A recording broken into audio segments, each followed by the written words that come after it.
Buenas noches a todos.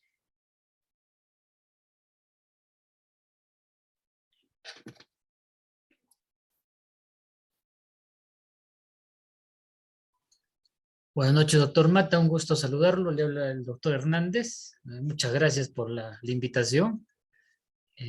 Por favor, esperemos unos breves segundos para empezar la reunión. Gracias, doctor Hernández, muy amable por su invitación. Veo que ya estamos conectados el doctor Guevara desde Cartagena, quien es también conferencista. Veo también al doctor Valencia, que también está conectado. Estaríamos pendientes que se conecte de nuestra parte el doctor Juan Carlos Andrade. Gracias, yo Buenas estoy noches. atento. Listo, doctor. Esperaremos unos minutos para que se conecten los demás doctores.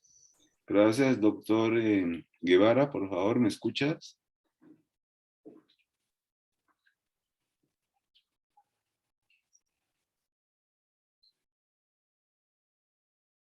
Doctor Guevara, por favor, ¿me escuchas?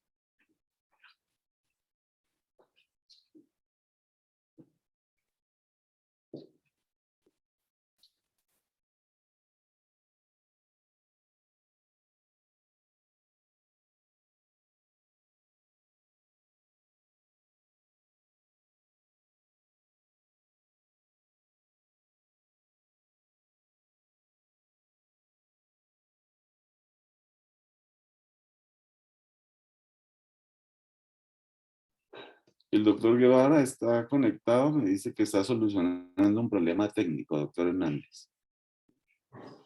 Doctor, no hay problema. Tenemos unos segundos más para poder empezar. No hay problema. Gracias. Esperaremos.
Aló, sí, muy buenas noches.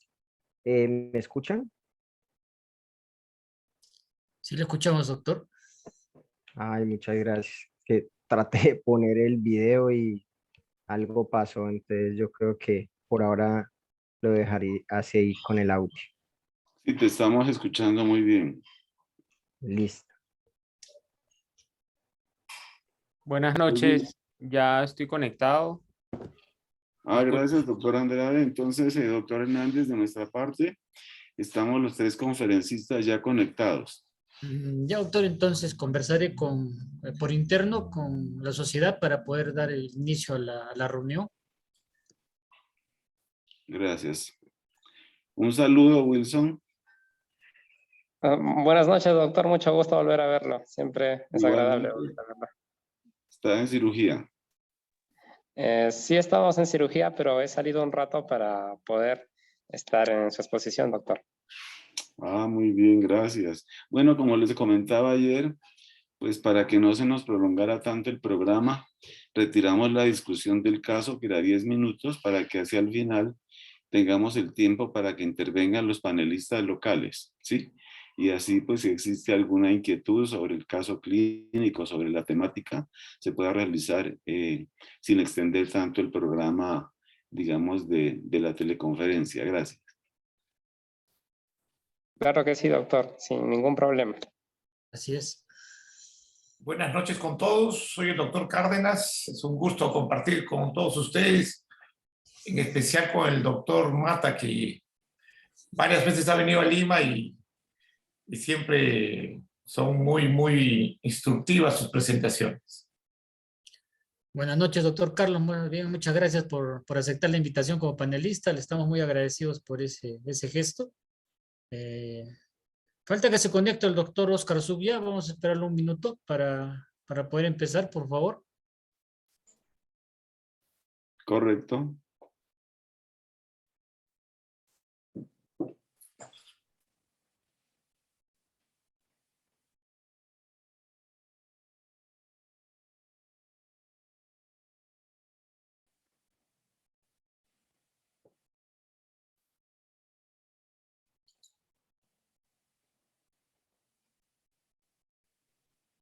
Es un gusto, doctor Cárdenas, para nosotros también estar hoy conectados con ustedes y muy amable por su mensaje.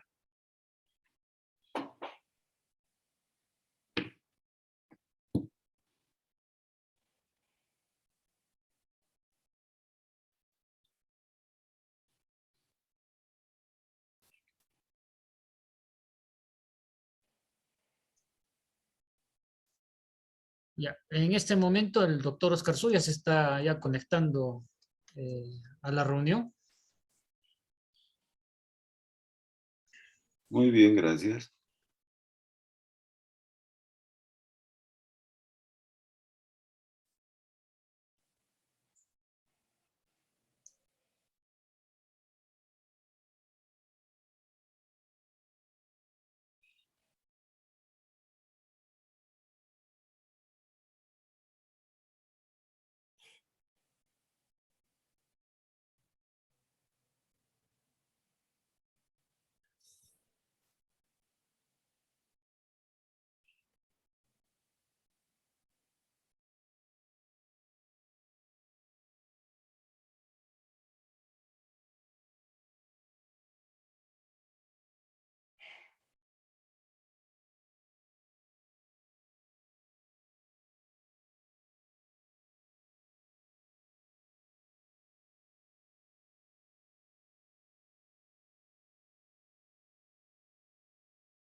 Sí, doctor, en un minuto más empezamos.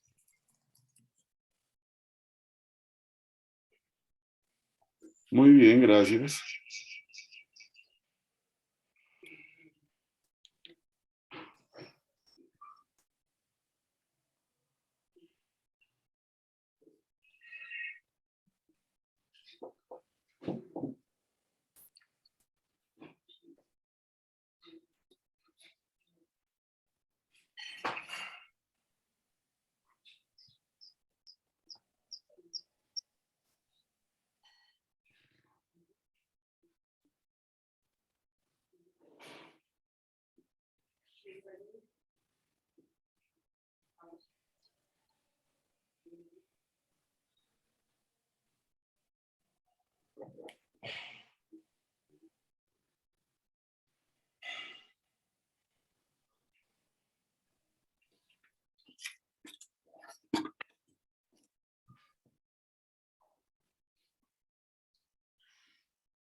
Buenas noches con todos los presentes.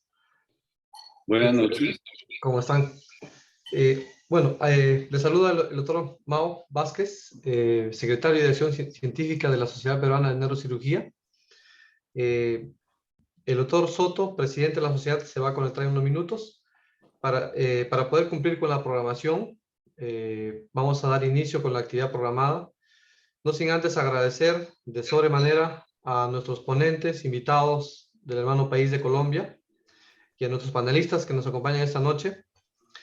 Asimismo, al doctor Richard Hernández, encargado, coordinador del capítulo Sur Arequipa, quien nos ha formulado un programa muy interesante, un tema muy importante. Y bueno, sin más preámbulos, vamos a dar pase al doctor Richard Hernández para que inicie la actividad programada para el día de hoy. Muy agradecido. Muchas gracias, doctor. Buenas noches con todos los colegas, con todos los compañeros. Primero quiero agradecer a nombre del capítulo sur de la Sociedad Peruana de Neurocirugía, a la Sociedad Peruana de Neurocirugía, en el nombre del doctor Pedro Leonidas Soto Padilla, presidente de la Sociedad Peruana de Neurocirugía, por haber tenido a bien invitarnos al capítulo sur para participar en estas conferencias que, como todos sabemos, se realizan todos los martes, conferencias académicas, conferencias científicas que estamos seguros contribuyen al desarrollo de todos los profesionales, en especial de los neurocirujanos. También quisiera agradecer al doctor Javier Mata Ibarra, al doctor Juan Guevara Serna y al doctor a Juan Andrade por haber aceptado esta invitación. Muchas gracias por la gentileza, por tomarse un poco de su tiempo para compartir con nosotros su experiencia, su conocimiento, doctor Mata, y con todo su equipo.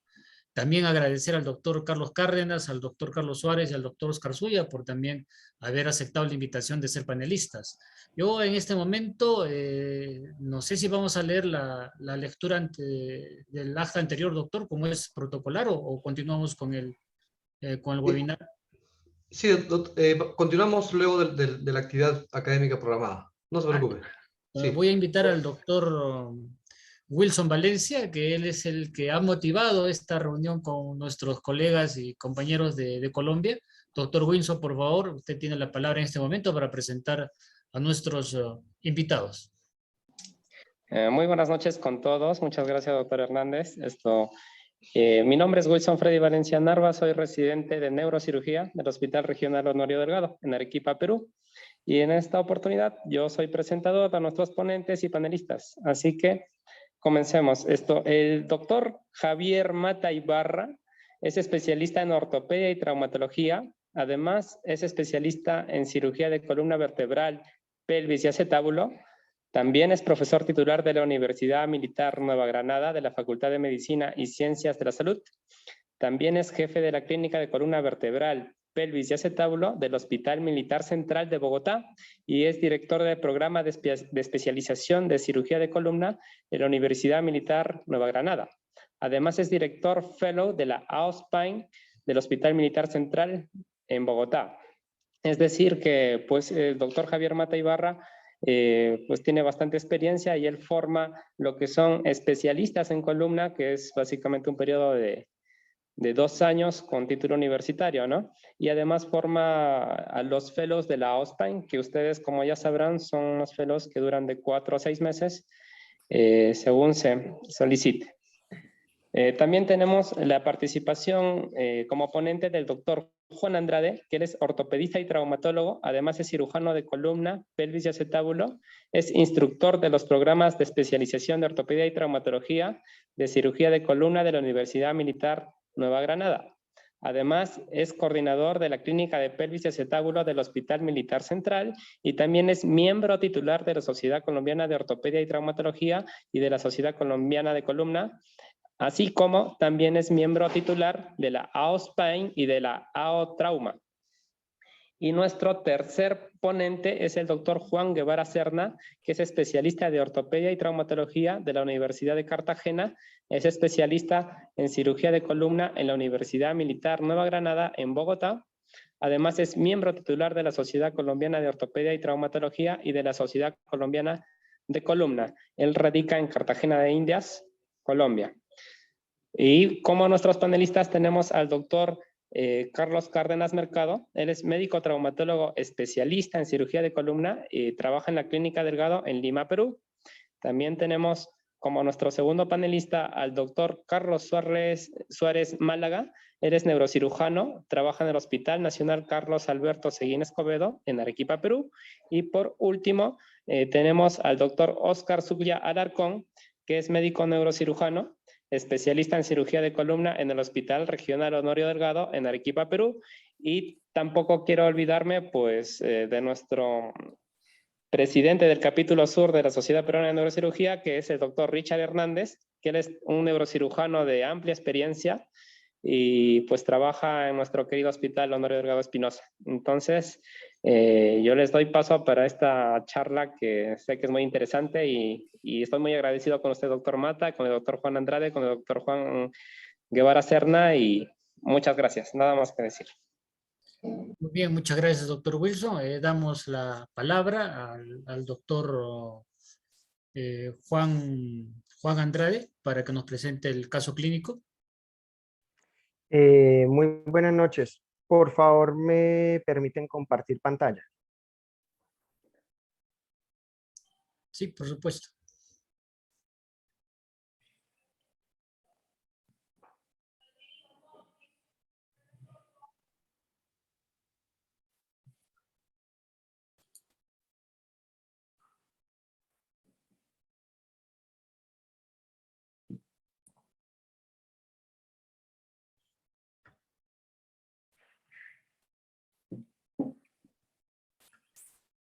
Listo.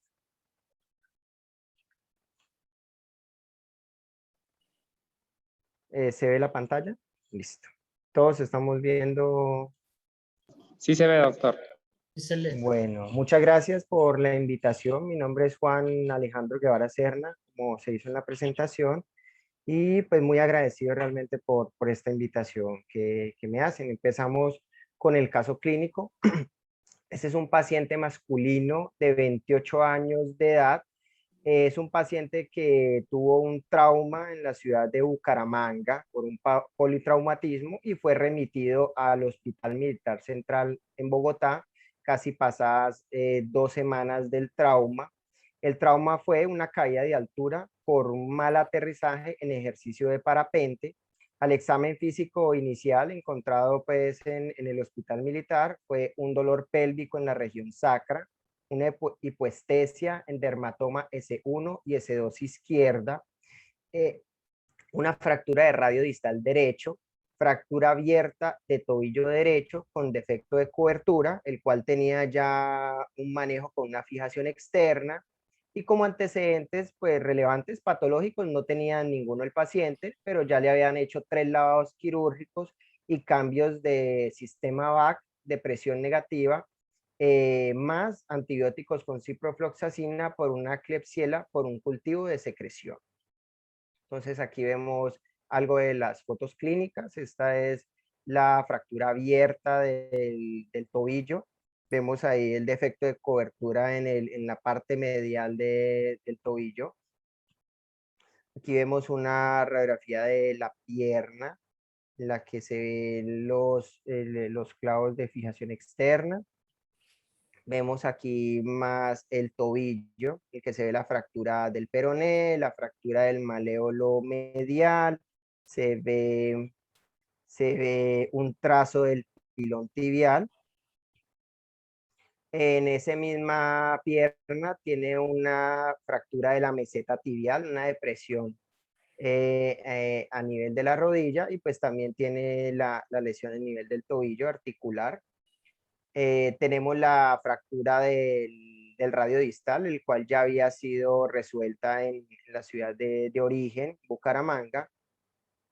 Tenemos una radiografía de columna dorsal. Importante pues estos pacientes con traumas de este calibre, hacerle un censo en la columna dorsal. Tenemos la columna lumbar, en la que pues, realmente no se ve mayor cosa si vemos bien al detalle.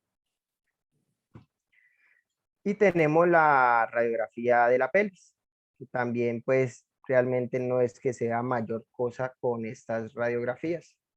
Ya pasamos pues a mejorar los estudios con una tomografía en la que ya vemos realmente una fractura del sacro.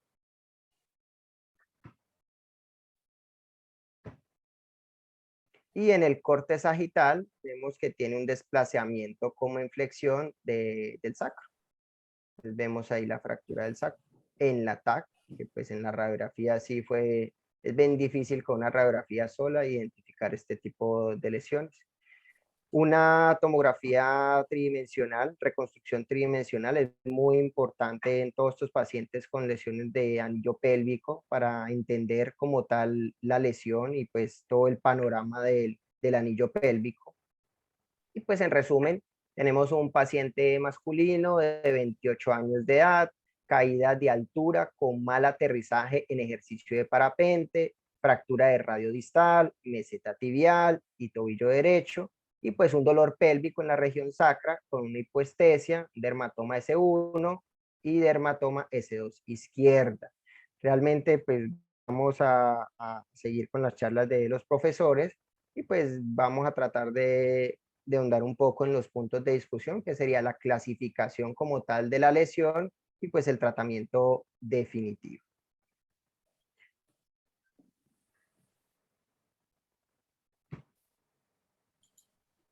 Gracias, doctor Guevara, por la presentación del caso clínico. Como mencionado, al doctor Hernández y al doctor Valencia, para darle un poco de agilidad a esta teleconferencia, vamos a continuar entonces con las dos participaciones, digamos, de la temática, inicialmente de mi parte y luego sobre, digamos, manejo general del trauma sacropélvico y posteriormente de forma particular de la disociación lumbopélvica a cargo del doctor Andrade. Por favor, entonces me permiten compartir pantalla.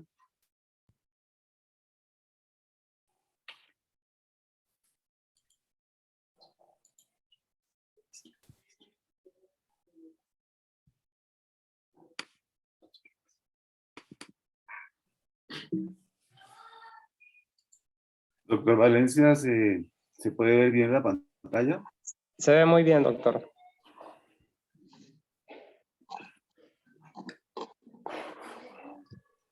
Bien, buenas noches a todos. Entonces voy a continuar con la presentación. Esta conferencia de trauma sacropélvico la hemos preparado con la colaboración del doctor Martín Betancourt, nuestro actual fellow de AO Spine de Guadalajara, quien se encuentra realizando su especialización como fellow en nuestro servicio.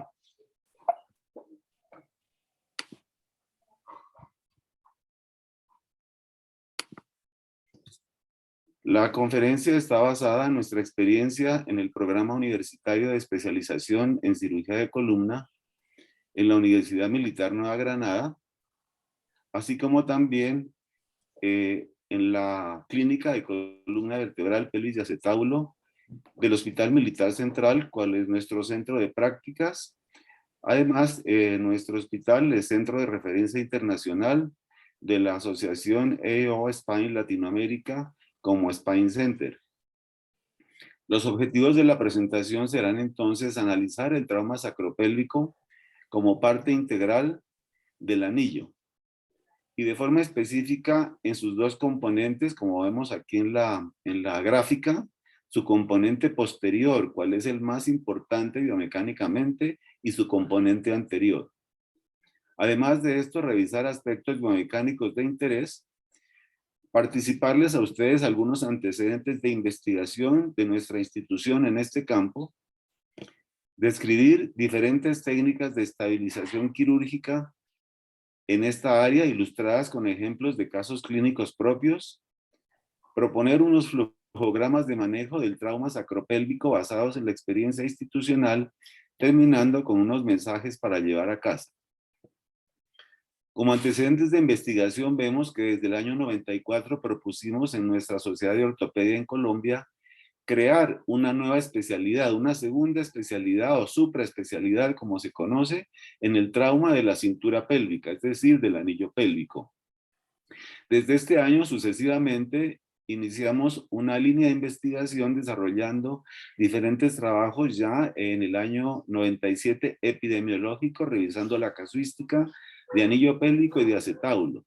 Posteriormente continuamos revisando ya puntualmente lo que es la fijación interna de la articulación sacroiliaca, la fijación interna de las fracturas de acetábulo, en mayor complejidad la fijación lumbopélvica, posteriormente cirugía ya reconstructiva en trauma de pelvis inveterado con mayor complejidad, y en los últimos años ya trabajos de investigación básica y de mecánica enfocados a revisar las técnicas de fijación interna para el componente posterior del anillo pélvico, y como trabajo de grado de nuestro último fellow, un análisis mecánico con sistema, digamos, de elementos finitos para poder evaluar, digamos, y diseñar nuevos implantes. Esta experiencia fue presentada el año pasado, en 2021, en Cartagena de Indias, en el Congreso Nacional de la Sociedad Colombiana de Ortopedia. Un trabajo que resume nuestra experiencia de estabilización quirúrgica en el trauma inestable del anillo pélvico y del acetábulo. En este estudio revisamos nosotros 203 pacientes intervenidos quirúrgicamente con estas patologías traumáticas, y el propósito principal fue caracterizar y evaluar, y en base a esto proponer unos flujogramas de manejo. De los 203 pacientes, el 37% eran mujeres, perdón, el 37 eran mujeres y 166, la gran mayoría, eran hombres. Vemos que de los 203 pacientes, el accidente automovilístico fue el más frecuente, con 183 casos atendidos quirúrgicos, y se realizaron 222 cirugías en pelvis y 103 cirugías en acetábulo, puesto que algunos de los pacientes tenían lesiones combinadas, o sea, de anillo pélvico y de acetábulo.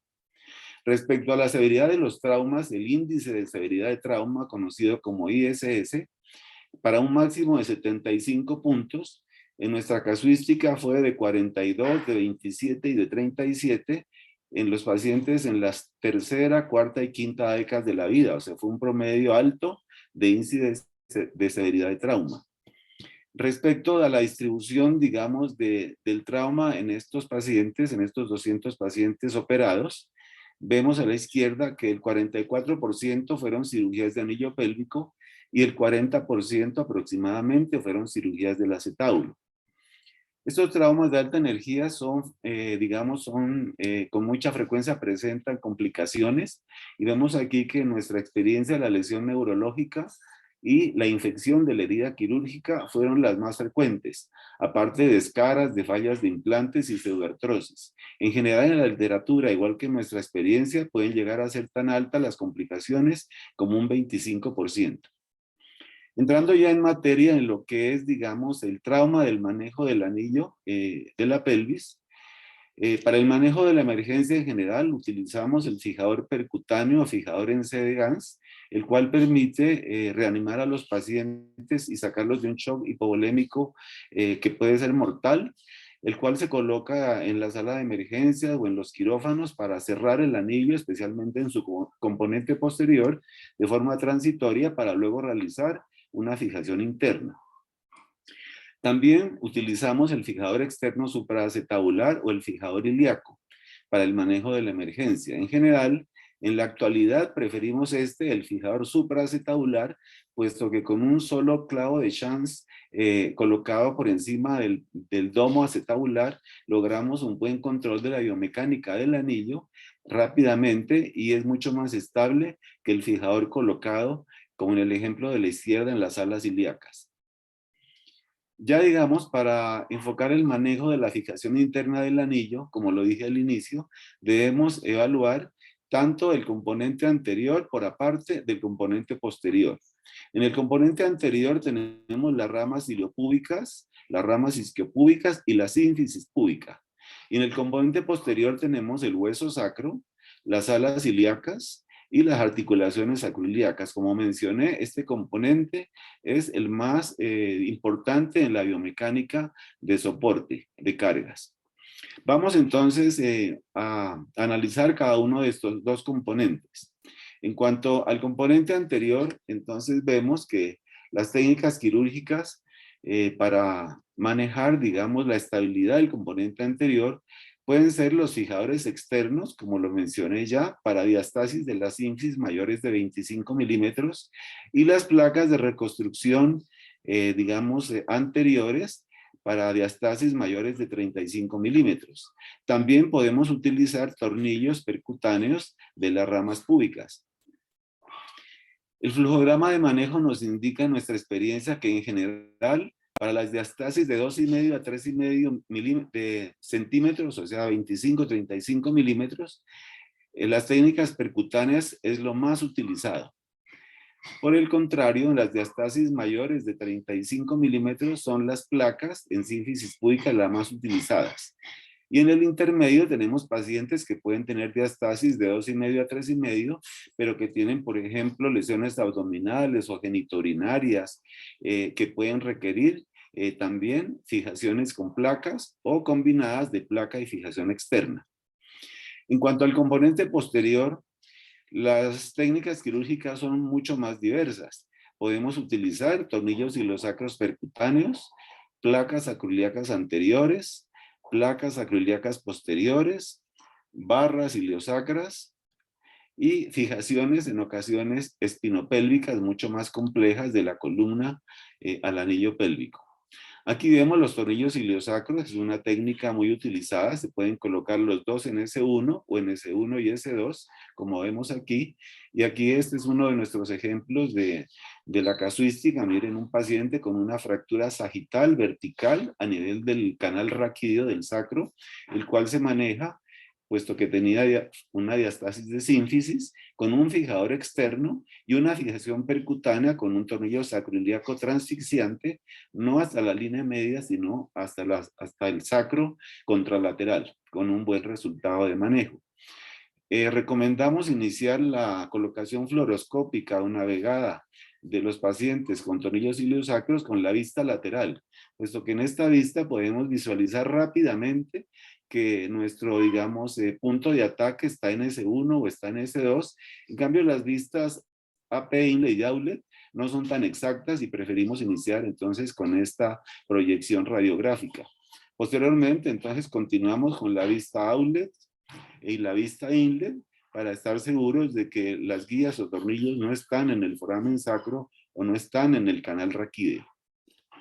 La segunda técnica a utilizar en el componente posterior son las placas acroiliacas anteriores, que se colocan por una lumbotomía mínima. En la actualidad, como ustedes ven aquí, estos diferentes ejemplos, hasta lesiones bilaterales, existen placas modulares ya en forma, digamos, de reconstrucción, de L, de T, en forma de dado, que permiten, digamos, fijar fracturas con minutas más complejas. También podemos utilizar la placa sacroiliaca posterior, la cual se coloca de ilíaco a ilíaco, posterior al sacro, como ustedes ven aquí, por ventanas que se realizan en el hueso ilíaco para estabilizar también este componente en algunos tipos de fractura. Y también seguimos utilizando las barras iliosacras diseñadas ya desde 1960 por Harrington, las cuales son útiles para cerrar el anillo pélvico con la, digamos, circunstancia de que no permiten realmente fijar el sacro, solamente lo comprimen indirectamente. El último método de estabilización es el espinopélvico para las disociaciones espinopélvicas, o sea, cuando hay inestabilidad entre la columna y el sacro, o también para luxofracturas L5-S1 asociadas a fracturas de sacro. Estas fijaciones espinopélvicas, digamos, también se pueden utilizar con tornillos no solamente en el ilíaco, sino tornillos también en el sacro, tornillos en S2 y en columna, tornillos transpediculares. Básicamente lo que pretendemos realizar con la fijación espinopélvica es un bypass, es decir, que la carga biomecánica que viene de columna a la sacroiliaca, pilar posterior acetabular hacia el fémur, se derive al ilíaco en lugar de pasar por el sacro. De esta forma, con este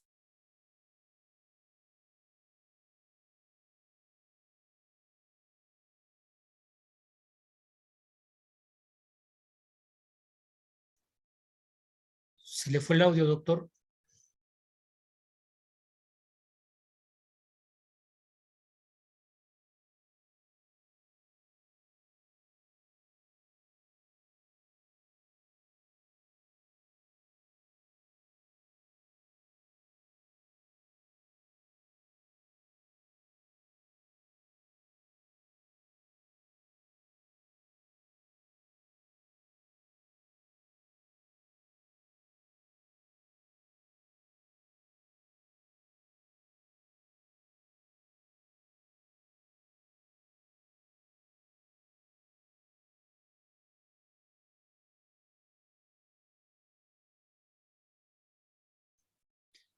Por favor, esperemos un momento. Ha habido problemas técnicos. Vamos a solucionarlos.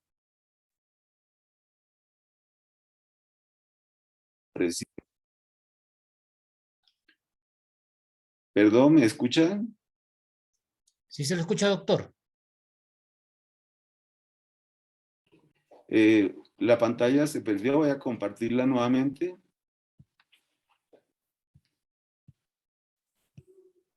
Bien, entonces, ¿me escuchan ahí? Sí, sí se escucha y se ve la pantalla. Perfecto, entonces en este paciente vemos a los 2 años y medio de seguimiento que la fijación espinopélvica está estable y además el paciente presentaba una fractura toracolumbar que se fijó de forma percutánea simultáneamente. Los últimos métodos de fijación son las barras acroiliacas, como las mencioné, y esto nos ha motivado a crear este nuevo sistema que lo hemos denominado SIFI, Sistema de Fijación Interna Iliosacro, en proceso de patente compartida con el Hospital Militar, el cual nos permite fijar mucho más eficiente que las barras ilosacras el anillo. Hemos realizado un estudio asistido por elementos finitos y es bastante estable la fijación. Estos son ejemplos del modelo preliminar de nuestro sistema SIFI y el flujograma de manejo nos indica entonces que en el componente posterior del anillo, cuando existe luxación sacroiliaca pura, los tornillos ilosacros es lo más utilizado. Sin embargo, cuando hay luxofractura sacroiliaca o disociaciones espinopélvicas, ya tenemos que apelar no solo a los tornillos iliosacros, sino a las fijaciones espinopélvicas uniobilaterales y fijaciones sacrales. Miren ustedes aquí en el ángulo izquierdo de este video, este pesado camión atropella a uno de nuestros soldados, infante de marina, en el año 2014. El paciente presenta, como ustedes ven, una fractura completa de la parrilla púbica de las 4 ramas, fractura de sacro derecho, luxación sacroiliaca izquierda. El paciente se le realiza control de daño y posteriormente fijación de sacroiliaca con tornillos percutáneos, fijación abierta con placas sacroiliacas anteriores, fijación de sínfisis púbica y protección con un fijador externo. El paciente se recupera afortunadamente satisfactorio y posteriormente, pues, lo vemos aquí al año más o menos de seguimiento, totalmente reincorporado a su actividad militar como infante de marina y con una, digamos, funcionalidad bastante satisfactoria. Un año después sufre nuevamente otro accidente automovilístico, se fractura una tibia abierta, también es operado y nuevamente se, digamos, continúa vinculado a su actividad militar. Bien, como mensajes para llevar a casa, comentarles a ustedes que el manejo del trauma sacropélvico debe ser en equipo, no solamente entre ortopedistas generales, sino también ortopedistas de pelvis y también cirujanos, ya sean ortopedistas o neurocirujanos especializados en columna. En general, las fracturas, según la clasificación A, las tipo A estables son del ortopedista general a nivel del anillo pélvico. Las tipo B, las rotacionales, también las maneja el ortopedista general. Las tipo C, por cizallamiento, las puede manejar un ortopedista de pelvis o un ortopedista o neurocirujano especializados en columna. Y en cuanto a las lesiones del sacro, de acuerdo a la nueva clasificación AO, las tipo A, o sea, las que son inferiores a la articulación sacroiliaca, también las maneja el ortopedista general. Las tipo B, o sea, las verticales unilaterales, el ortopedista de pelvis. Y las disociaciones lumbopélvicas, el ortopedista o neurocirujano especializados en columna y el ortopedista de pelvis. Muchas gracias y doy paso al doctor Juan Andrade con su conferencia de disociación espinopélvica. Gracias.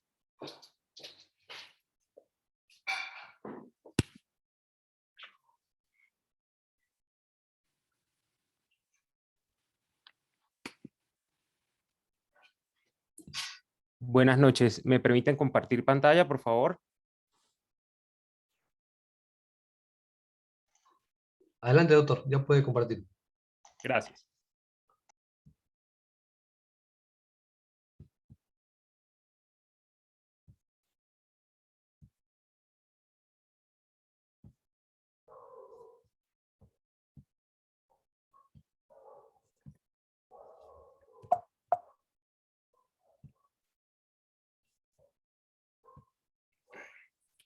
Buenas noches a todos.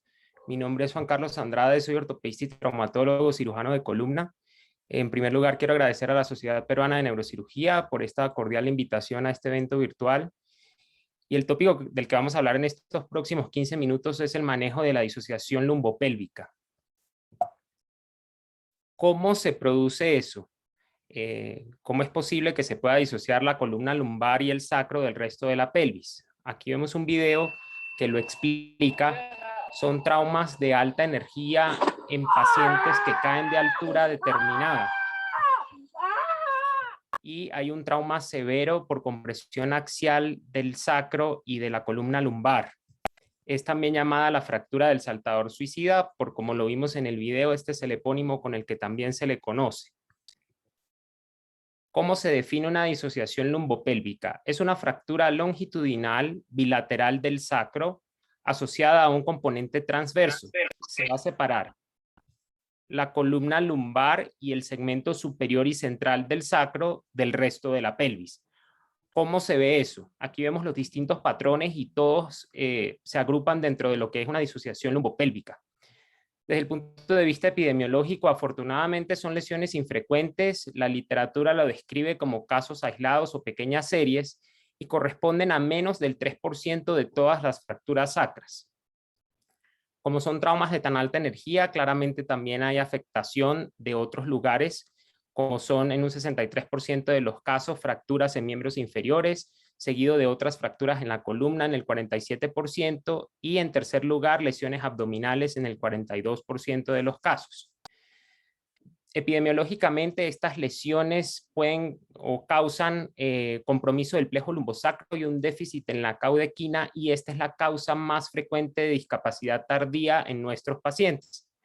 En el gráfico vemos cómo al haber una fractura del alerón sacro, este se asciende y puede haber comprimir la raíz de L5 y generar un déficit motor a este nivel.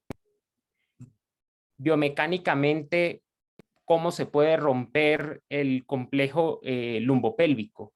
Primero tenemos que entender cómo funciona normalmente, y es que el sacro encaja perfectamente en medio de los dos huesos coxales y las articulaciones sacroiliacas impiden la flexión anterior del sacro y evitan su traslación hacia adelante. Del mismo modo, la pelvis es tan fuerte en la parte de atrás porque cuenta con un complejo ligamentario formado por el ligamento iliolumbar, sacroespinoso, sacrotuberoso y el complejo sacroiliaco posterior, que le dan toda esa estabilidad del 60% del anillo pélvico, porque recordemos que el otro 40% es a expensas de la parte anterior del anillo. Esto permite que la pelvis tenga una estabilidad rotacional y vertical. Del mismo modo, hay un concepto que es la banda de tensión posterior en la parte de atrás del anillo pélvico, y es que al unirse el sacro con el resto de la pelvis, funciona a manera de puente colgante, en donde las espinas ilíacas posterosuperiores son los pilares de ese puente, los ligamentos sacroiliacos intraóseos son los tirantes y el sacro funciona como un puente perfectamente para conferir la estabilidad que necesita la pelvis. Cuando hay traumas de tan alta energía que esto se rompe, se generan esas lesiones tan traumáticas que estamos estudiando. Vimos que se producían por traumas de alta energía en adultos, pero también en pacientes osteoporóticos podemos encontrarlos por traumas de baja energía. Koenig y sus colaboradores describieron dos fuerzas mecánicas mayores opuestas. En primer lugar, el estrés vertical, que genera dos trazos de fractura longitudinales, y en segundo lugar, un trazo transverso, que es el que da el pivote sacro y el desplazamiento en la vista sagital. ¿Qué sucede cuando se producen estas lesiones? En primer lugar, una deformidad en flexión del sacro con cifosis del mismo, y el fragmento superior tiende a anteriorizarse. Esto ha sido estudiado ampliamente y Roa Camil fue uno de los que investigó sobre este tema. En cadáveres, él lo que hizo fue que lo sometió a una carga axial repetida, y de acuerdo a la posición de la columna se dio cuenta que el desplazamiento podía ser distinto. En este orden de ideas, cuando la columna estaba en flexión, el sacro terminaba con una deformidad en cifosis, es decir, una columna en flexión y recibía el trauma. El sacro se comportaba como una deformidad cifótica. Posteriormente, si era con una columna en extensión, el sacro se comportaba como en forma lordótica con un segmento superior anteriorizado, y cuando era una columna en neutro, la que recibía el impacto era una compresión axial pura del sacro con conminución asociada. Clasificaciones hay muchas, vamos a ir de las más sencillas a las más complejas. La primera es la clasificación descriptiva, que lo que intenta explicar es el patrón de fractura, puede ser en U, en H, en T, en Y, en lambda, etc.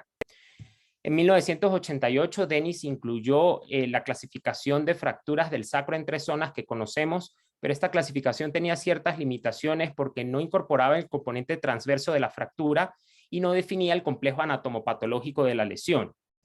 Después, Rucker-Mille fue el primero que describió las disociaciones espinopélvicas, pero su clasificación tampoco relacionaba el nivel de fractura en términos de estabilidad.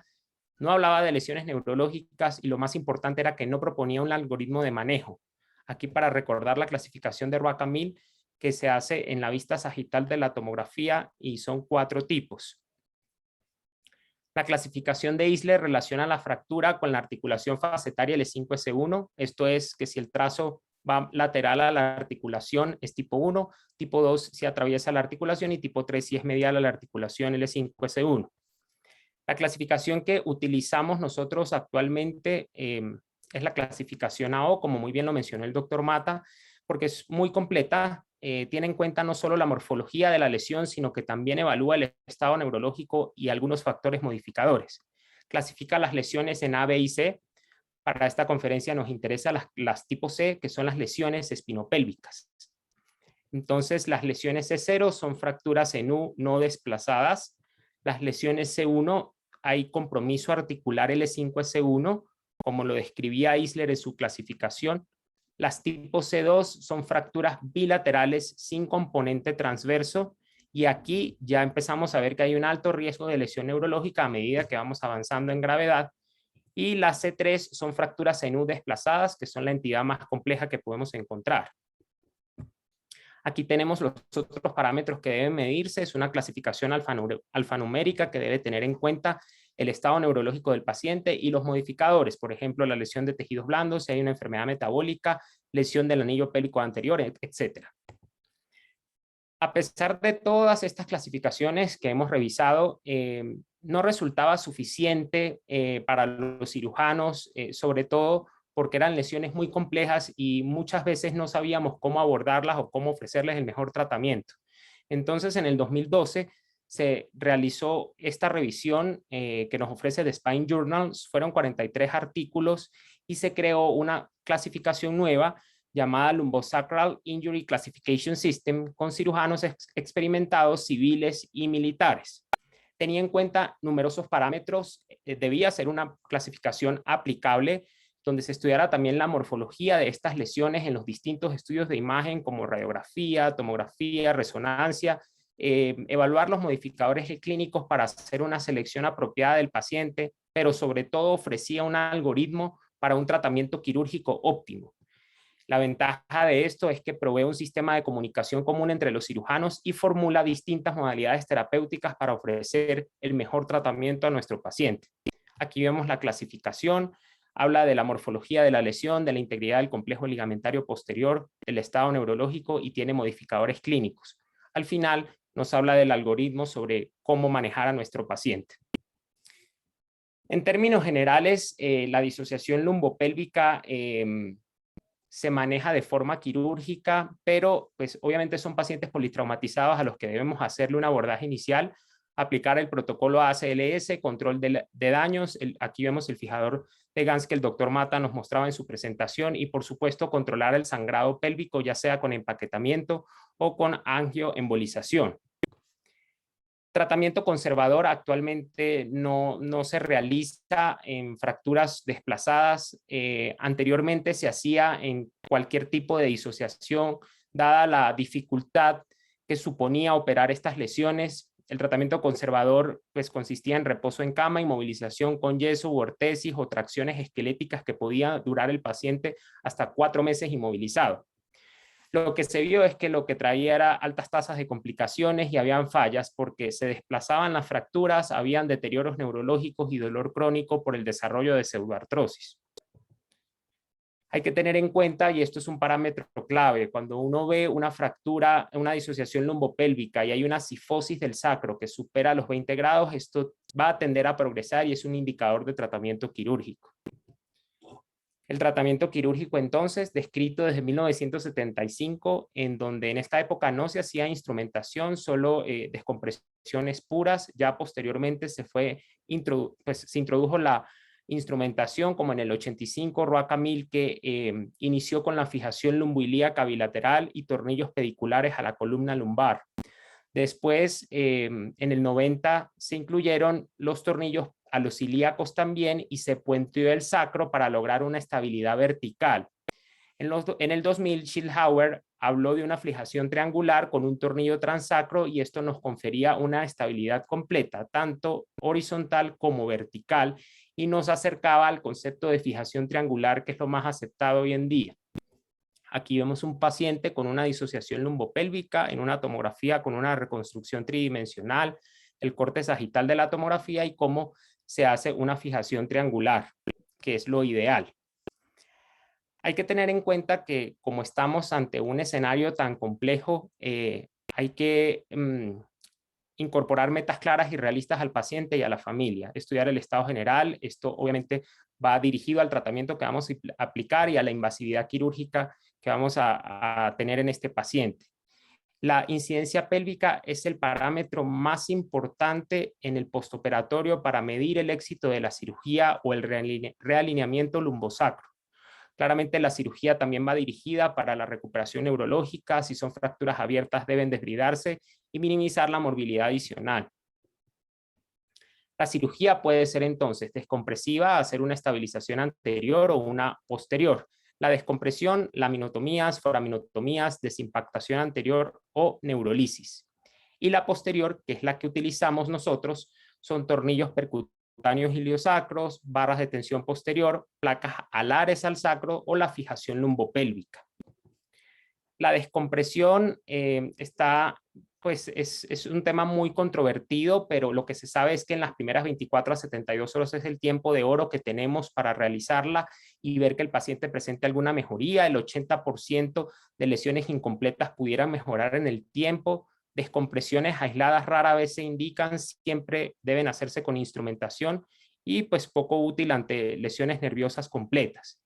En este artículo del 2012 estudiaron pacientes con 28 disociaciones lumbopélvicas y caudequina. Se les practicó descompresión primaria en tiempo menor a 3 días, secundaria de 4 a 8 días y terciaria, y todos fueron fijados. Un seguimiento largo a 26 meses, lo que concluyeron fue que la descompresión primaria era la que mejores resultados en la recuperación neurológica traía. Y como vimos previamente, la cifosis inicial afecta también el pronóstico neurológico de nuestros pacientes. La instrumentación depende mucho y como el doctor Mata decía, y yo lo recalco, pues tiene que ser personal altamente entrenado en este tipo de procedimientos. La habilidad del cirujano es muy importante y el conocimiento de la técnica y claramente pues estudiar el patrón de la fractura.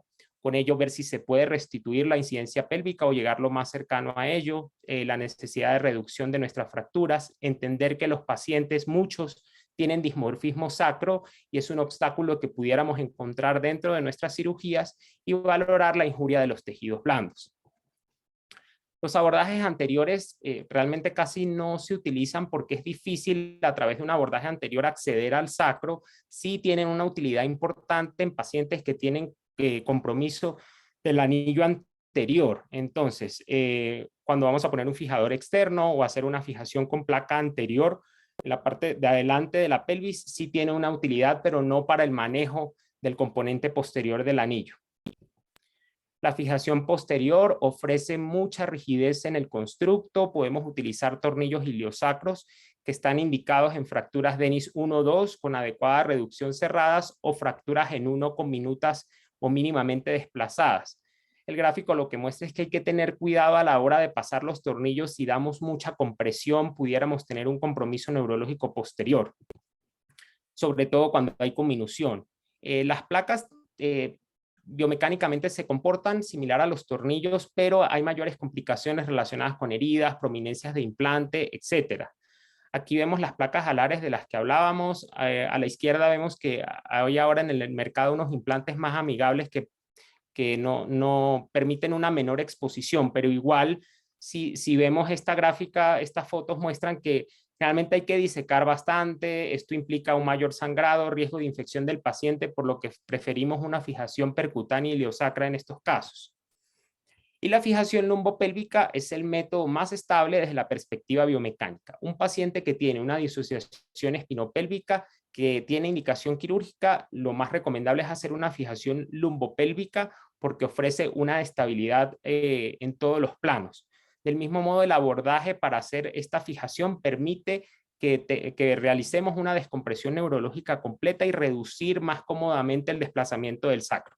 Después de este procedimiento, el paciente pudiera apoyar a tolerancia sin el uso de ortesis, dada la rigidez del constructo. Uno puede fijar solo la quinta vértebra lumbar, pero también pudiera extenderse hasta L4 si no se siente seguro en L5 o si hay alguna fractura que comprometa el pedículo en esta vértebra. Los tornillos distales ilíacos a través de la espina ilíaca posterior superior y divergentes a la articulación sacroilíaca, y es muy importante en el intraoperatorio ver una imagen en el fluoroscopio, una verdadera lateral de pelvis para una colocación segura de estos implantes. ¿Y cómo lo sabemos? Cuando vemos las escotaduras ciáticas libres en el intensificador de imagen. Aquí vemos una fijación espinopélvica triangular, que es el método de fijación por excelencia. En este estudio analizaron distintos métodos de fijación y igual lo que hemos revisado, la fijación triangular lumbopélvica, es lo más recomendado en estos pacientes. Como mensaje para llevar a casa, siempre tenemos que, pues si bien son lesiones infrecuentes en pacientes que tengan traumas de alta energía por compresión axial de alturas importantes, siempre hay que sospechar que pudieran tener tal vez no una disociación lumbopélvica, pero pues una fractura de sacro, y eso nos puede llevar a que probablemente el paciente pueda presentar una disociación. Apoyo diagnóstico es clave, no solo radiografías. Vimos en el caso que nos presentó el doctor Guevara que es muy difícil con una radiografía determinar cómo es la lesión, siempre apoyarse en tomografías y en algunos casos en resonancia. En todo paciente politraumatizado, descartar que tenga compromiso del anillo pélvico y síndrome de caudequina, siempre sospecharlo en estos pacientes. El L6 es una herramienta de comunicación, clasificación y orientación terapéutica. Esto ya lo habíamos hablado, la cifosis de la fractura lumbosacra es el principal predictor de riesgo de progresión, es un indicador de cirugía y además orienta en el pronóstico neurológico. El restablecimiento de la incidencia pélvica es un determinante radiológico de los resultados quirúrgicos, y ante patrones de lesiones complejas, la fijación espinopélvica triangular es la mejor construcción y ofrece los mejores resultados clínicos y biomecánicos. Muchas gracias. Muchas gracias, doctor Andrade, por su presentación. Llamamos entonces nuevamente al doctor Juan Alejandro Guevara para que comparta su pantalla y nos presente la resolución del caso clínico.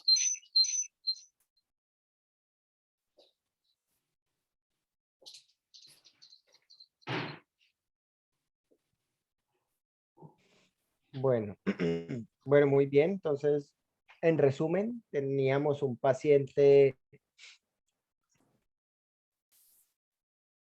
Disculpe.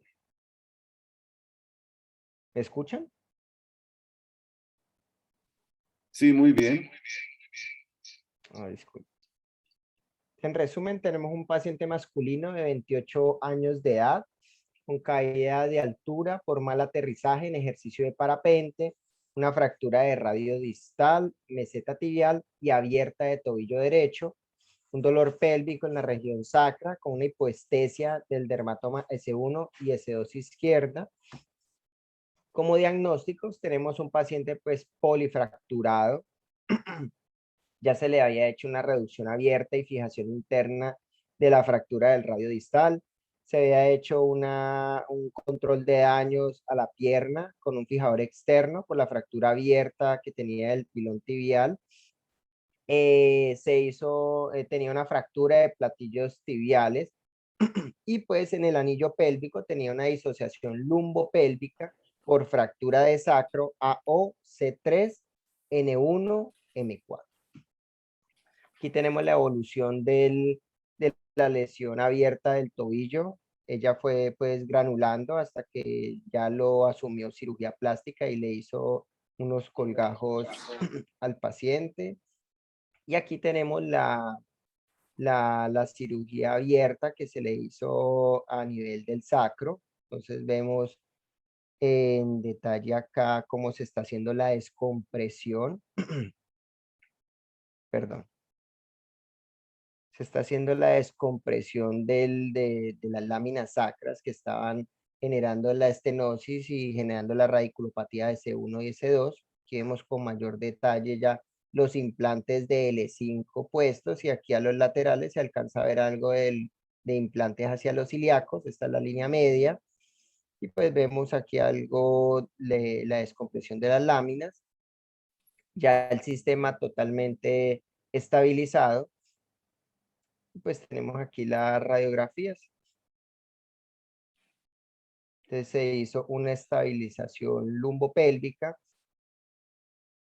desde L5 con 2 tornillos al ilíaco para hacer una, como quien dice, una neutralización de las fuerzas de la fractura del sacro y pues se hizo la reducción abierta.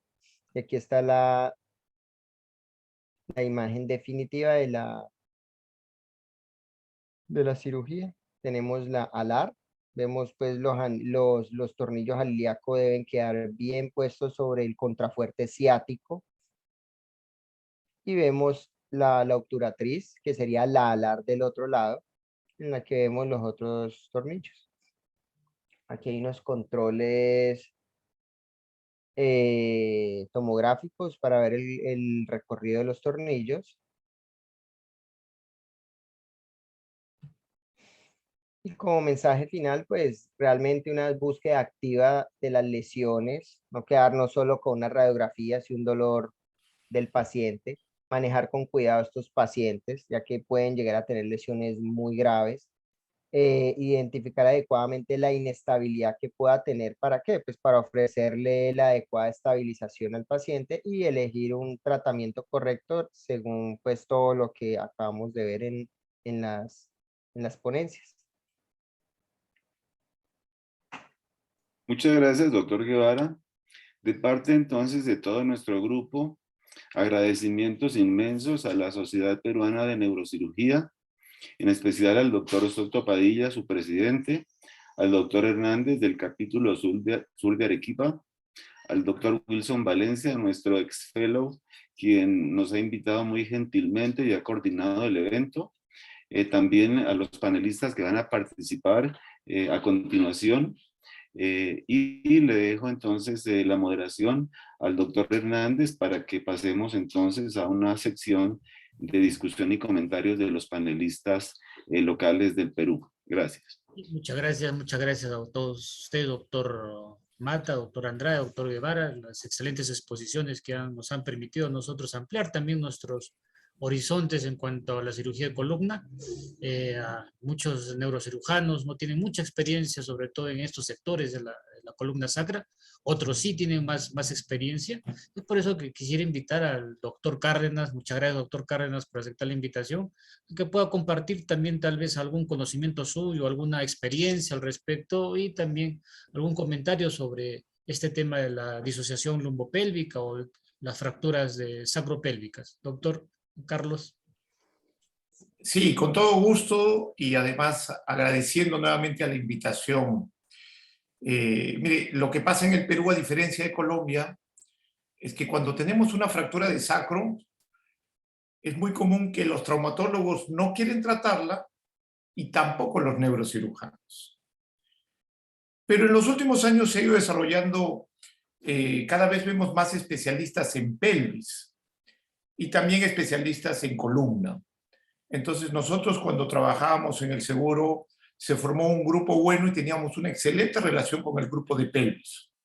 Entonces yo cuando decía, oye, creo que le puedes colocar un tornillo iliosacro o colocarle todas estas placas en acetábulo, en columnas anteriores, posteriores, el equipo de pelvis estaba muy empapado en el tema y lo hacían de manera excelente. Pero muchas veces tenían dudas con el sacro, entonces De ahí hemos hecho algún tipo de experiencia en este tipo de fracturas, especialmente las disociaciones espinopélvicas. Y yo lo definiría como un tema, es como que la columna o el sacro, que es la base de un edificio, se ha separado de la pelvis. Entonces es una lesión que de por sí es grave y muchas veces asociada a lesiones neurológicas. La charla que nos dio el doctor Andrade me ha parecido muy de un nivel muy alto, muy didáctica. Y lo que tenemos que quizás añadir es que estas fracturas, si bien se producen principalmente por traumas de alta energía, hay algunas que se pueden producir en ancianos por insuficiencia, ¿no? Ahora, nosotros sí hemos tenido un poco de experiencia, nos guiamos también por la clasificación AO, que se basa en 3 parámetros. El primero era este parámetro óseo, pero también hay un parámetro neurológico y hay un parámetro de cómo están las partes blandas, porque estos pacientes pueden tener indudablemente lesiones asociadas, es bastante frecuente. Y por último, las fijaciones iliopélvicas, cuando nosotros comenzamos, generalmente hacíamos la técnica clásica, que es irse a la espina ilíaca póstero inferior, pero la disección es como que mucho más amplia. Y en este tipo de pacientes, a veces eso condiciona problemas de infección, de dolor, etc. Y en los últimos años hemos comenzado a hacer la técnica que nos muestra aquí en la figura, o sea, la técnica S2 ilíacos o a veces S1 ilíacos. Y nos parece que aquí ya no tenemos que usar conector, nos da una fijación fuerte, amplia, a veces con un tornillo a cada lado es suficiente. Y creo que eso es un concepto que lo tenemos que ya tener en cuenta. O sea, tener equipos multidisciplinarios, que la gente que hace columna se ayude con la gente que hace pelvis. Hay que familiarizarnos un poquito sobre las clasificaciones y sobre repasar la técnica de las fijaciones de sacropelvis, por la técnica tradicional o por la técnica nueva. Y siempre hay que tener un equipo multidisciplinario, porque aquí muchas veces hay lesiones de uretra, a veces hay problemas también, como hemos visto en las extremidades superiores, inferiores, a veces son pacientes que tienen traumas abdominales, tienen que hacer laparotomías exploratorias, etc. Coincido 100% que el tratamiento ideal para este caso era una fijación lumbopélvica y lo han hecho de manera excelente. Muchas gracias. Muchas gracias, doctor Cárdenas. Invitamos también al doctor Carlos Suárez Málaga, también neurocirujano del Hospital Nacional.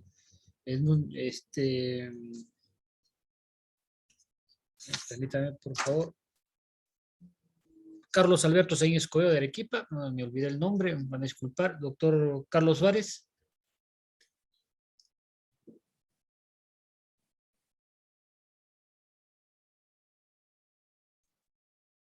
Creo que el doctor tiene problemas de audio, de conexión. Entonces pasaremos con el doctor Oscar Zubia, médico neurocirujano, especialista en columna también del Hospital Regional Leonardo Delgado. Doctor Oscar. ¿Qué tal? Buenas noches. ¿Se me escucha? Sí, se le escucha, doctor. ¿Qué tal? Gracias, doctor. Gracias a todos. Gracias a los doctores por las exposiciones. Sí, el tema de lo que es la disociación lumbopélvica y todo lo que es trauma sacro, trauma pélvico, es un tema bastante amplio, que pues requiere bastante conocimiento, no solamente de la anatomía en sí, sino de todos los conceptos básicos en lo que es el balance sagital, balance coronal, conocimiento de la incidencia pélvica. ¿Por qué? Porque el conocimiento de esto más que nada para los doctores residentes que nos acompañan, el conocimiento de un valor nos va a derivar el resto de valores para esto. Por ejemplo, la lordosis lumbar, si nosotros tenemos la lordosis lumbar, podemos calcular la incidencia pélvica del paciente, agregándole 10 grados. Igualmente nos va a permitir tener los valores de corrección adecuados para cualquier patología que, como bien han explicado los doctores, produzca una disociación lumbopélvica. Ahora, un concepto que me parece importante remarcar es en cuanto a las clasificaciones que se han mencionado. Cada autor siempre va a mencionar la clasificación que es más adecuada, ¿no? Denis se basaba en una ruptura vertical del sacro, Roy Camille una ruptura transversal. Y justamente como bien mencionó el doctor, es el doctor Roy Camille, le puso, ¿no?, a este nombre la fractura del suicida porque iba a depender de la posición, flexión, extensión, para ver el tipo de lesión, de ruptura que iba a tener el sacro. Entonces, es importante. Felizmente, tal como ha mencionado, una clasificación siempre tiene que ser reproducible y fácilmente usable. Entonces, la clasificación que ha mencionado de la AO es muy buena, es fácil de usar. Existe también la clasificación, es similar a la que se usa como el CLICS para columna toracolumbar, el SLICS para, el SLICS para columna cervical subaxial.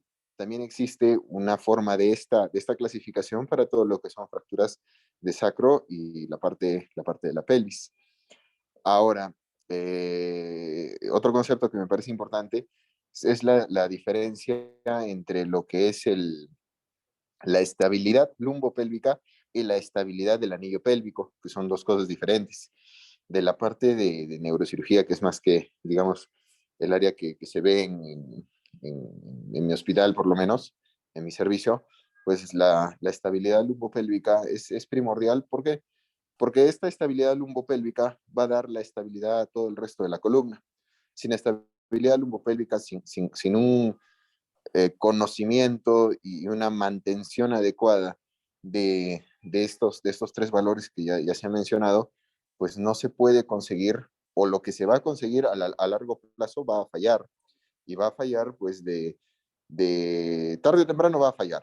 Y va a fallar no porque los tornillos estén mal puestos, no porque hayan sido insuficientes, sino porque quizás se les está asignando una carga más grande de la que debería asignarse. Entonces, igual, una parte de la cirugía parte de las complicaciones de la cirugía en todo lo que es fijación lumbopélvica es el fracaso de los tornillos, pero también se habla, pues, ¿no?, de la infección. Es muy común también los seromas en esta región.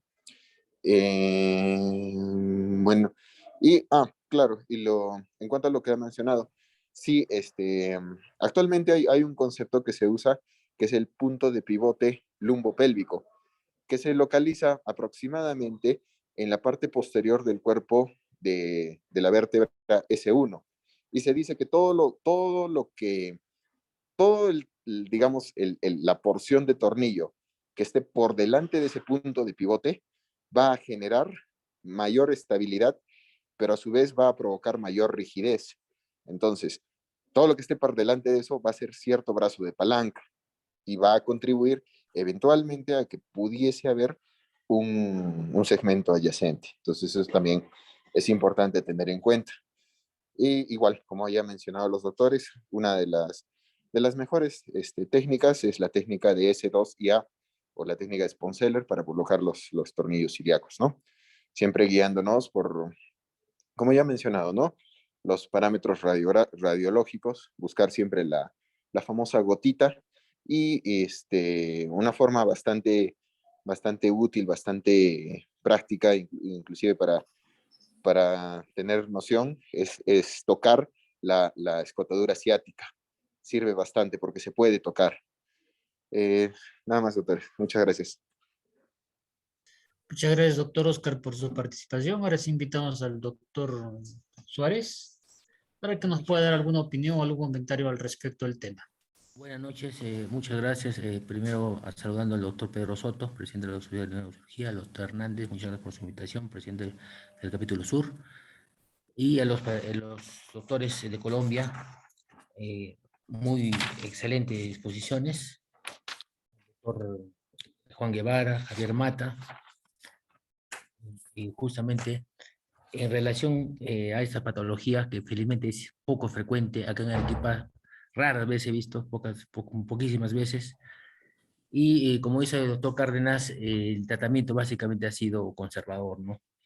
Porque es una patología que, como dice, ni los traumatólogos ni nosotros queramos someternos, ¿no?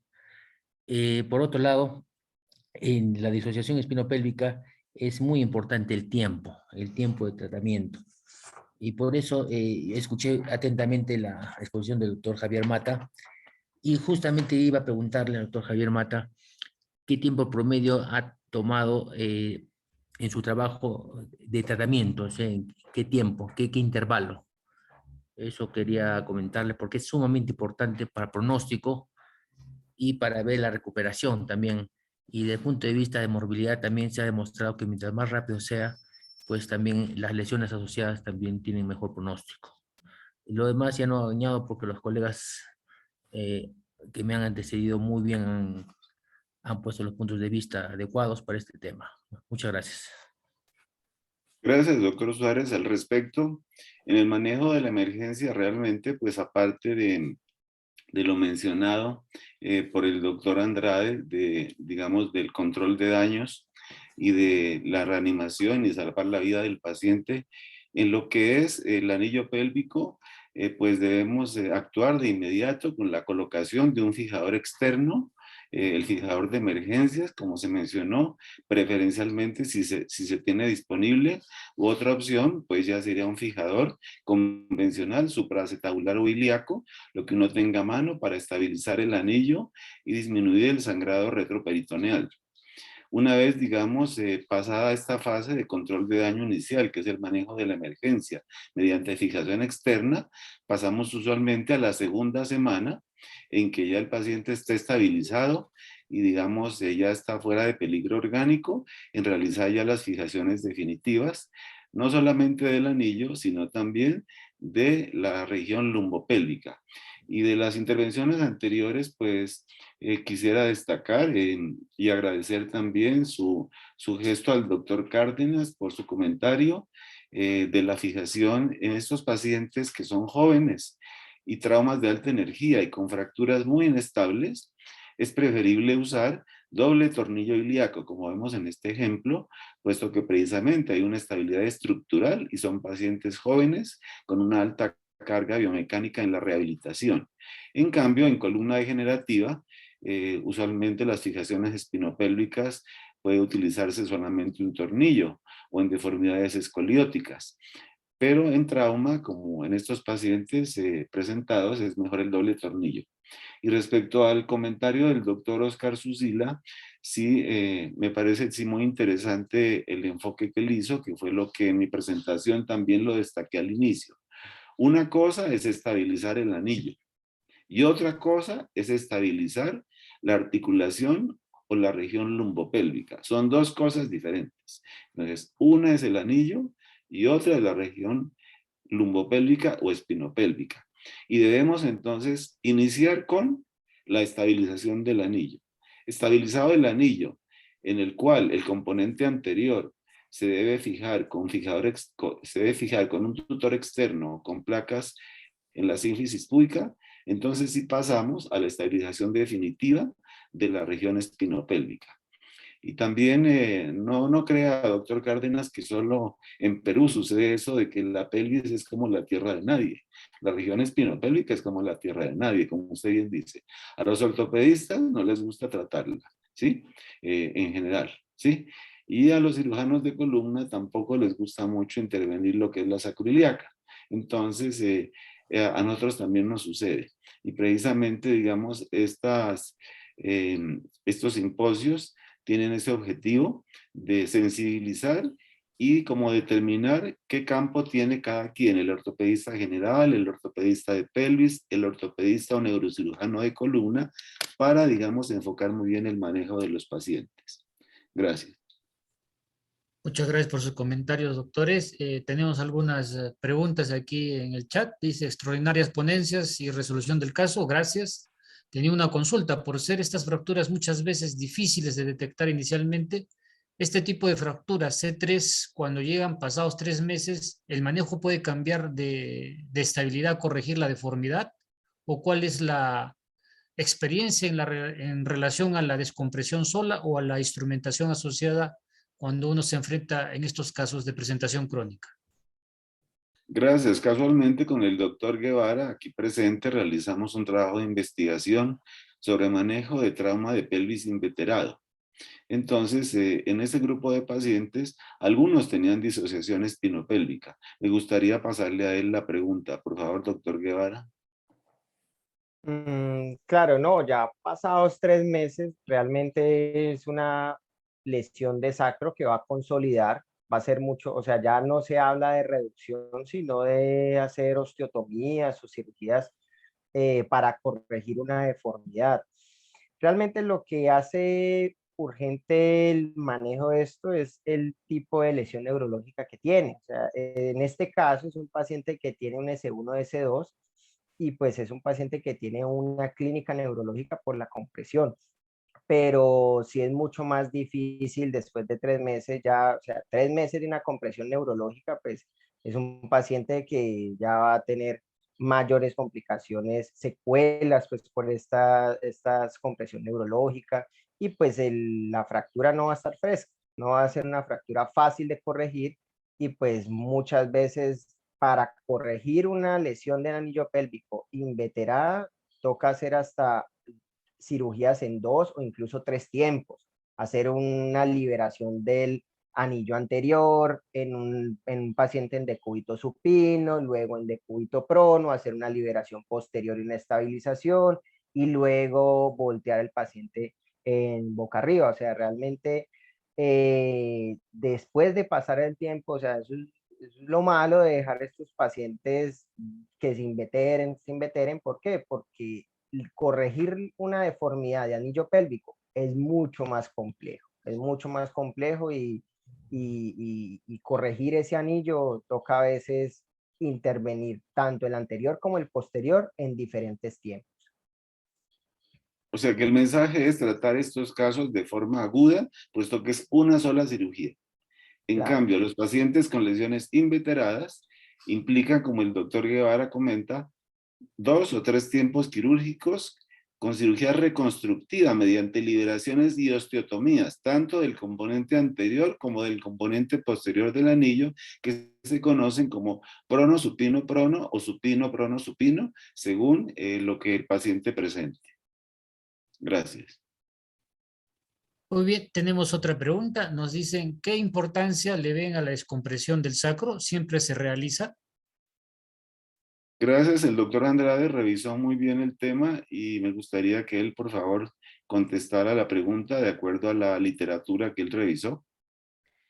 Sí, la descompresión del sacro, en fracturas del sacro, va de la mano también de cómo es la lesión neurológica. Si es una lesión neurológica parcial, tendrá indicación de hacer algún gesto descompresivo, de lo contrario no, sobre todo si hablamos de lesiones completas o fracturas que no tengan ningún déficit neurológico. Quería añadir además al punto anterior que descompresiones únicas no tendemos a realizar, y si no las realizamos en agudo, pues mucho menos en pacientes que ya tengan una presentación crónica o sea un caso inveterado, no hacemos descompresiones únicas, ya se requiere una cirugía aún más compleja o varias cirugías en muchos casos. Bien, ¿cuáles son las complicaciones intraoperatorias más frecuentes en su experiencia, doctor Mata, doctor Andrade, doctor Guevara? Las complicaciones intraoperatorias más frecuentes son las complicaciones neurológicas, puesto que si hay que hacer, digamos, en casos agudos, reducciones, o en casos crónicos, cirugías reconstructivas con osteotomías, La movilización de los segmentos, especialmente en la articulación sacroiliaca, pueden llevar a elongaciones del plexo lumbosacro o de las raíces sacras y eso causar un déficit. Y en pacientes inveterados, no solamente, digamos, las lesiones neurológicas posteriores, sino también las lesiones anteriores del nervio femoral, e igualmente, pues están a la orden del día las lesiones vasculares, que pueden ser catastróficas si se llegaran a presentar. Gracias. Tenemos otra pregunta, dice, ¿cuándo realizar la instrumentación proximal que pueda terminar por encima de L4? Realmente, en nuestra experiencia, siempre preferimos respetar al máximo los segmentos intervertebrales. Entonces, en el trauma pélvico, nunca, digamos, pasar a la columna vertebral, a fijar la columna, a no ser que exista una disociación espinopélvica, ¿sí? Y con fijar L5, como en el caso que acaba de presentar el doctor Guevara, es más que suficiente. Realmente L4 no es necesario involucrarlo. Y en pacientes jóvenes, perder la funcionalidad de estos niveles, el E5 S1 y el E4 S5, digamos, al futuro tiene efectos deleterios importantes. Entonces es preferible involucrar un solo nivel, a menos que existan ya lesiones de columna asociadas, como fracturas, por ejemplo, asociadas de L5, fracturas por estallido de L4, o luxofracturas complejas en la región lumbosacra que impliquen subir un poco más la fijación a la columna, pero preferible lo mínimo posible involucrar la columna vertebral en sus segmentos intervertebrales. Tenemos otra pregunta, dice, ¿las construcciones triangulares siempre son bilaterales? Paso la pregunta entonces al doctor Guevara también. No, no siempre son bilaterales. Realmente a veces puede haber solo un lado, o sea, una fractura unilateral del sacro, que digamos yo puedo hacer este mismo constructo, un tornillo a L5, al pedículo L5, los 1 o 2 tornillos al ilíaco y pues lo estabilizo con la barra. Entonces no siempre son bilaterales. Triangular es esto, o sea, realmente esta es una triangulación bilateral, pero triangular es de un lado y triangular es del otro. O sea, sería, en este caso hay una triangulación bilateral. Pero cuando se habla de triangulación es que es un triángulo entre el pedículo y el ilíaco, y hacia el ilíaco. Bien, una última pregunta, por favor, doctores. Cuando uno se inicia su curva de aprendizaje, es muy común o no es muy, podríamos llamarlo aleccionador, revisar, ¿no? las tomografías de control, las radiografías de control, y muchas veces hay la necesidad de reintervenir. ¿En su experiencia han tenido que reintervenir pacientes con este tipo de lesiones? Con el doctor Andrade Guevara hemos realizado trabajos de investigación de fijaciones espinopélvicas en diferentes patologías y lesiones inveteradas. Le pasaría la pregunta al doctor Andrade, por favor. En mi caso, no he tenido que hacer, pues realmente he tenido, es infrecuente la patología, no he tenido muchos casos, sin embargo, no han ameritado revisión, pero sí es muy frecuente que ameriten una segunda cirugía. Algunas veces, como la herida es lumbar, el paciente está en decúbito prolongado, pueden presentar infecciones del sitio operatorio, o con el tiempo los implantes pueden tender a hacer protrusión y puede ameritar alguna revisión para extracción o cambio de implante. Sí, en los pacientes con lesiones inveteradas hay que tratar de que esta intervención sea la última y la definitiva. Entonces, en estos pacientes con lesiones inveteradas, en que hay que, digamos, intervenir el componente anterior y el posterior del anillo, usualmente trabajamos en doble equipo de cirujanos. Un equipo, digamos, si el paciente está en decúbito lateral, un equipo trabajando el componente anterior del anillo y otro equipo trabajando el componente posterior. O si el paciente, digamos, está en prono, pues trabajar la sacroiliaca derecha y la sacroiliaca izquierda, ilíaco derecho, ilíaco izquierdo, también en doble equipo de cirujanos. Entonces, en general, son, digamos, pacientes que se deben manejar así, con doble equipos de cirujanos experimentados en este campo para acortar el tiempo quirúrgico y lograr una mejor calidad de cirugía y que el paciente no tenga que ser reintervenido. Es decir, que los 2 o los 3 tiempos se realicen en un solo acto operatorio. Por eso es cirugía en prono, supino prono o prono, supino prono, pero todo en un solo acto operatorio. Obviamente con recuperación del sangrado, con el recuperador de células o cell saver, con potenciales evocados somatosensoriales, ¿sí?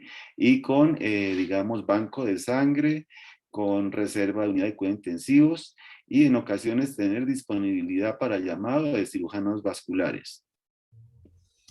Otra pregunta tenemos acá en el chat. Dice, ¿hacen algún gesto de reducción a la cifosis del sacro? En general, digamos, si es factible hay que hacerlo, pero el hueso sacro es esponjoso y no es fácil, digamos, teóricamente uno encuentra esquemas de colocación de placas, de colocación de implantes, pero cuando uno va en la práctica a tratar de tomar el segmento inferior del sacro y angularlo hacia posterior, hacia dorsal, para corregir la cifosis, el hueso como que se le desmorona a uno en las manos. El doctor Cárdenas está sintiendo allá. Yo creo que él también le ha ocurrido Con lo mismo. plastilina. Sí, entonces no es fácil, pero si es factible, pues uno puede colocar placas en las vertientes laterales, placas de reconstrucción en cada vertiente lateral del sacro, y para reducirlo utilizar ganchos de Lambeau de lado y lado para tratar de reducir la cifosis y en ese punto de reducción colocar las placas, pero no es fácil por la calidad del hueso. Tenemos una última intervención, nos dicen excelente revisión. En caso de estar el paciente en un área lejos de un hospital o donde no se tenga un fijador a la mano, ¿ustedes recomiendan alguna medida artesanal para estabilizar y disminuir el sangrado mientras se lleva a un centro de mayor equipamiento? ¿Qué piensan de la hamaca de Zaire? ¿En fin, qué recomiendan en estos casos en su hora de oro, sin las cosas recomendadas? Sí, gracias. El doctor Andrade ha revisado a profundidad el tema de, digamos, de los protocolos de manejo del trauma agudo y de Hannover y demás, y yo creo que él nos podría colaborar con esta pregunta. Sí, siempre es importante hacer algún gesto sobre el anillo pélvico, sobre todo si hay algún sangrado importante que muchas veces depende de la pelvis. Cuando estamos en instituciones en donde no contamos con fijación externa, claramente por tratarse de lesiones de alta complejidad deben remitirse a un hospital preferiblemente de 4º nivel donde esté el equipo especializado para tratarlas. Un manejo inicial que podría hacerse artesanal puede ser una fronda pélvica en casos en que haya una diastasis del anillo pélvico anterior, o sea que esté abierto el anillo pélvico, que se hace con una sábana y pinzas tipo Kelly para poder cerrar el anillo y con ello controlar el sangrado. Eso puede ser una medida mientras el paciente es remitido al centro de atención definitiva. Sí, entonces la fronda pélvica es útil, puede salvar vidas, como dice el doctor Andrade, es plegar una sábana en capa, no es hacer un torniquete, sino plegar la sábana en capa y pinzarla con pinzas de Rochester largas para que la pelvis se cierre. La fronda debe ir apoyada no en los huesos ilíacos, porque estos pueden estar fracturados. La fronda tiene que estar apoyada a nivel de los trocánteres mayores del fémur. O sea, hay que cerrar a nivel de los trocánteres mayores del fémur con la fronda pélvica. Además, para que sea más eficiente, hay que darle rotación interna a las rodillas y rotación interna a los tobillos.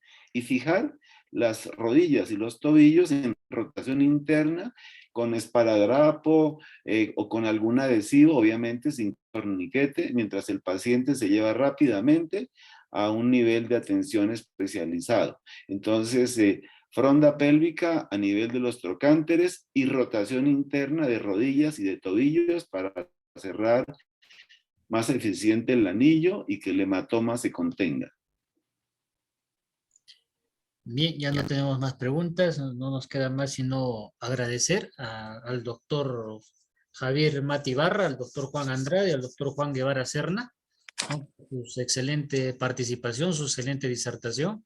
También agradecer profundamente a nuestros colegas peruanos, el doctor Carlos Cárdenas, el doctor Carlos Suárez y el doctor Oscar Zubia, también por haber tenido a bien aceptar la invitación como panelistas. Agradecer también al Capítulo Sur por su participación, representando al Hospital Honorio Delgado, al Hospital Carlos Alberto Saín Escobedo, al Hospital Goyeneche, y también agradecer a la Sociedad Peruana de Neurocirugía por habernos invitado a participar con este webinar que como siempre se hace todos los martes de 8 hasta que dure la exposición, ¿no? Quisiera dar la palabra al doctor Pedro Soto para que nos pueda dar algunas palabras de despedida, doctor Pedro Soto. ¿Qué tal, doctores? Buenas noches. Muy a gusto con estas ponencias. Un agradecimiento especial a nuestros amigos y colegas colombianos, el doctor Javier Mata, mi respeto, al doctor Juan Andrade y al doctor Juan Guevara por sus excelentes exposiciones y por toda esa sabiduría en el manejo del traumatismo sacropélvico. Un agradecimiento especial para el doctor Carlos Cárdenas, para el doctor Carlito Suárez, para Oscar Zulca y también para nuestro presidente del capítulo sur de la Sociedad Peruana de Neurocirugía, el doctor Richard Hernández. Muy agradecido a nombre de la Sociedad Peruana de Neurocirugía, agradecido por estas conferencias, por estas preguntas resueltas y por toda su experiencia vertida esta noche. Muchas gracias. Infinitamente a nombre de todos nosotros. Quedamos siempre a la espera de que alguna vez compartamos, tanto en la suya como en la nuestra, mucho conocimiento sobre lo que es traumatismos en general de la columna vertebral. Muchas gracias, doctores. Muchas gracias, doctores, muy amables. Hasta una nueva oportunidad. Muchas gracias, doctor, por la invitación. Gracias por la invitación. Muy bien, gracias. Luego. Muchas gracias a todos. Gracias, muy amables. Gracias. Todos, gracias.